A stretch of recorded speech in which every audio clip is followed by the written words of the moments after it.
In order to solve the quadratic inequality, we first have to factor this expression.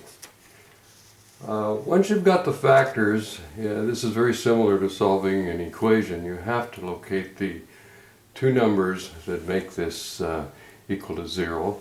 Those numbers are -3 and +2. And what we do is we put them on a number line. Here's the 2, here's the -3. And the argument goes like this. If you pick a number greater than 2, both of these factors are positive. And when they're multiplied together, you get a positive. Once you pass the 2, that factor will become negative, and the product gives you a negative. Going down the number line past the -3, both of these factors become negative, and a negative times a negative is a positive. And here are the parts of the number line which satisfy that inequality, x less than 3 and x greater than 2. Now another way of looking at this, and this is used by people that have graphing calculators, they put y equal to this expression, they get a graph for it, and this is a parabola. Here are the two zeros, -3 and 2. And the part of the graph that's above the x-axis, in other words where this is positive, is out here beyond 2 and over here to the left of -3. That's just an alternate way of looking at this problem.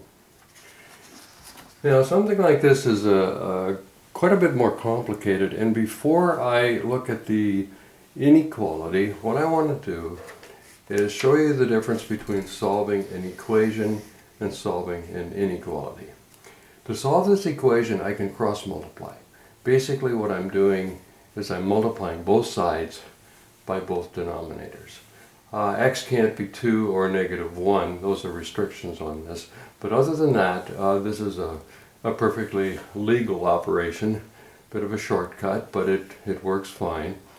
I expand both sides.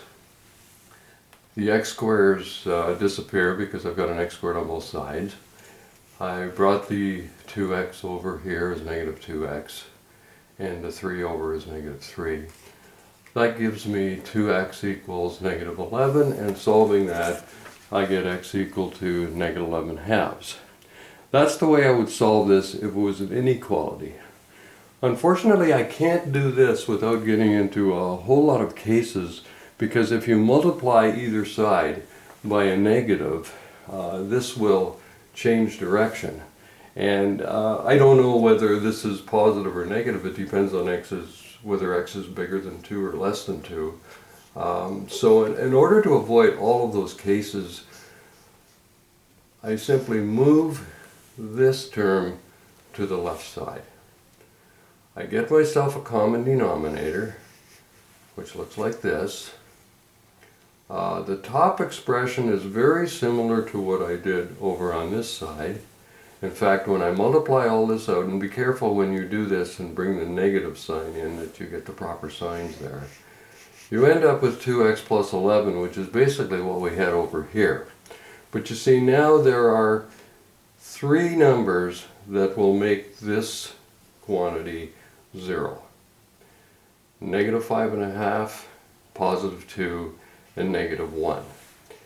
So I mark those on a number line, and here's the 2, here's the -1, here's the -5.5. Now depending on how much detail you have to show, if a teacher requires you to show what's going on, basically what I've done here is I've shown that to the right of 2, all three factors are positive. Once I pass the 2, the x minus 2 becomes negative. Passing the -1, I get another negative on the bottom. And then passing the -5.5, all three factors are negative. And when you work these out, this creates a positive, one negative creates a negative, another negative creates a positive, and so on. It's kind of like dominoes falling. Each of these factors in turn takes on a negative sign as you move to the left on the number line. And in most cases, these will alternate as you go along there. And in this case, if I want to be less than 0, I just pick the parts of the number line that satisfy that. Just to show you a slight difference, here's an inequality that has a quantity that's squared. I'm going to approach this very simply. I'm not going to look at all the different signs here. What we're going to do is just talk about what happens as we move along the number line. The 3 makes the top 0, the -1 makes this 0, the -4 makes this factor 0. If you pick a number greater than 3, all 3 factors, actually 4 factors because this one is squared, are positive. When you come to the left of the 3, this top factor will become negative, resulting in a negative quantity. When you pass the -1, this factor becomes negative, but because it's squared, there's no change. So our expression is still negative. So this is the only exception to the rule where you'll go positive, negative, positive, negative. If one of these is squared, there will be no sign change when you pass that particular number. Passing the -4, I'll have 2 negative factors and the resulting expression is positive. And this is my answer down here. So your main approach is get the expression factored, find out what numbers make each of those factors 0, and then once you choose a number and find out whether it's positive or negative, you can basically do a lot of this just by a pattern. You don't have to do a lot of detail to work it out.